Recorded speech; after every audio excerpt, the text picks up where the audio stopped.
South central railway general manager గా నూతనంగా నియమితులై కాజిపేటకు ఇచ్చేసిన సంజయ్ కుమార్ శ్రీవాస్తవ్ను కాజిపేట రైల్వే స్టేషన్లో వరంగల్ పశ్చిమ ఎమ్మెల్యే నాయని రాజేందర్ రెడ్డి, కుడా చైర్మన్ ఇన్గాల వెంకటరామరెడ్డి, ఎమ్మెల్యే నాయని అల్లుడు విష్ణువర్ధన్, కార్పొరేటర్లు జక్కుల రాజేందర్ యాదవ్, విజయశ్రీ రజాలి, మహమ్మద్ అంకుష్ మర్యాదపూర్వకంగా కలిశారు. నూతన జీఎంకు ఎమ్మెల్యే నాయని శాల్వాతో సత్కరించి స్వాగతం తెలిపారు. హన్మకొండ నుంచి హైదరాబాద్కి రోడ్డు మార్గం కాజిపేట మీదుగా ఉన్నదని, కాజిపేటలో బస్టాండ్ లెక్క ప్రజలు చాలా ఇబ్బందులు పడుతున్నారని తెలిపారు. గతంలోనే రైల్వే శాఖకు కాజిపేట రైల్వే స్టేడియంలో ఉన్న స్థలాన్ని మంజూరు చేయాలని కోరడం జరిగిందని, బస్టాండ్ నిర్మాణం కోసం స్థల కేటాయింపు ప్రక్రియ సానుకూల దృక్పథంలో వేగవంతం చేయాలని లేఖ ద్వారా పేర్కొన్నారు.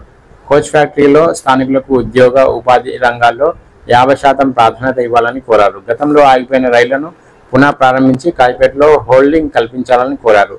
రైల్వే డివిజన్ ఏర్పాటు చేయాలని విజ్ఞప్తి చేశారు. జంట నగరాలుగా ఉన్న ఈ ప్రాంతంలో రైల్వే డివిజన్ ఏర్పాటు ఆవశ్యకత ఉందని తెలిపారు.